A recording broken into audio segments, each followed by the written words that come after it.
कौशल्या मैया ने भी सुंदर उपहार दिया है, मुख दिखाई नहीं। माता सुमित्रा जी ने भी बहुत कुछ दिया है। मैं अपनी बहुओं को क्या दूं?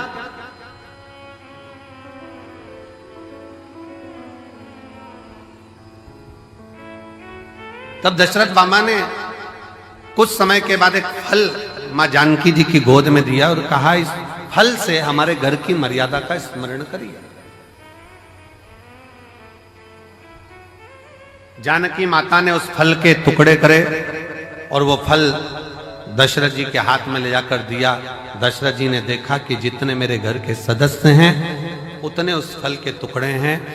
दशरथ जी ने अपनी बहू को साधुता दिया कि मेरे घर में जो बहू आई है वो श्रेष्ठ आई है। उसने ये दर्शाया है कि स्वयं अकेले नहीं खाना है। अपने माता पिता का संस्कार ये है कि घर में अगर थोड़ी सी भी सामग्री आए तो घर के जितने सदस्य हैं सब आपस में बांट कर खाएं। माता रिद्धि, मां रिद्धि स्वयं करें। एक माता का, एक स्त्री का, एक महिला का, एक लड़की का कर्तव्य, एक बहू का कर्तव्य क्या है? एक महिला का, एक स्त्री का कर्तव्य क्या है? पूछा, तुरंत कहा, निवेदन करा मां पार्वती जी ने, एक स्त्री का सबसे बड़ा कर्तव्य है, चाहे वो घर में रहने वाला बुजुर्ग हो, घर में रहने वाले उसके पति, घर में रहने वाला उसके बच्चे, घर में रहने वाले उसके ससुर, घर में रहने वाली उसकी सास, जितने भी घर में रह रहे हैं उन सब के चेहरे पर वो खुशी देखे, वो एक स्त्री का सबसे बड़ा कर्तव्य और एक स्त्री का सबसे बड़ा प्रत्येक के चेहरा तुरंत पहचान जाए। आज मम्मी थोड़ी नाराज है, आज पापा के चेहरे पर हंसी नहीं है, आज भैया कुछ बात हो गई, आज भाभी के साथ में कुछ हुआ है, आज देवरानी के साथ कुछ हुआ है, आज देवर का चेहरा उतरा हुआ है, आज बच्चों का चेहरा उतरा हुआ है। जब सम्मुख में आए तो यहां तक उसके मुख पर ये रहे कि आज क्या बात है पापा जी, आपका चेहरा उतरा है, मम्मी क्या हो गया, भाभी जी क्या हो गया, भैया जी क्या हो गया, देवर जी क्या हो गया। उसका चेहरा देखकर पहचान जाए कि आज जरूर कोई बात है और प्रयास करे कि उसके दुख को वो मिटा सके।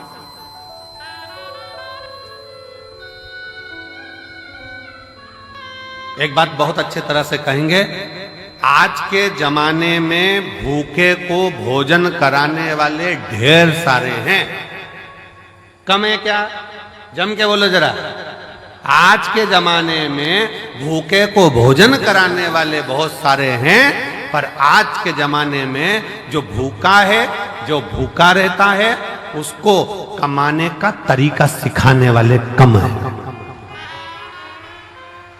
भूखे को भोजन देने वाले बहुत सारे मिलेंगे और कहेंगे हम इनको भोजन करा देंगे, हम इनको लंगर करा देंगे, हम इनको भंडारा करा देंगे, ये भोजन करें, ये भोजन ग्रहण करें। पर अपने भीतर एक बात उतार कर रखिए कि किसी को भोजन करा रहे हो वो आपकी दया है, आपकी श्रेष्ठता है, भगवान की कृपा है, भोलेनाथ की करुणा है। पर उसके साथ एक बात और स्मरण में रखो कि जो बहुत दिनों से भूखा है, रोज कुछ ना कुछ बात है, रोज तकलीफ में, रोज कष्ट में, रोज परेशानी में, तो उसको समझा कर देखो हम कब तक आपको देंगे, हम कब तक आपको प्रदान करेंगे।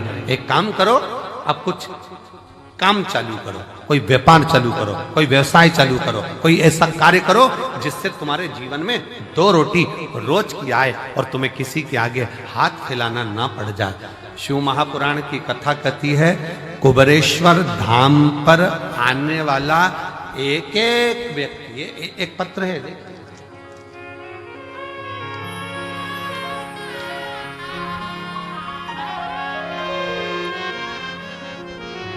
मेरा नाम डॉक्टर सोनू वर्मा, आवास विकास कॉलोनी हाथरस का रहने वाला हूं। कहीं बैठे हो तो हाथ हिला सकते हैं, आप ही हैं, आ जाइए, एक बेलपत्र लेकर जाना, आ जाओ।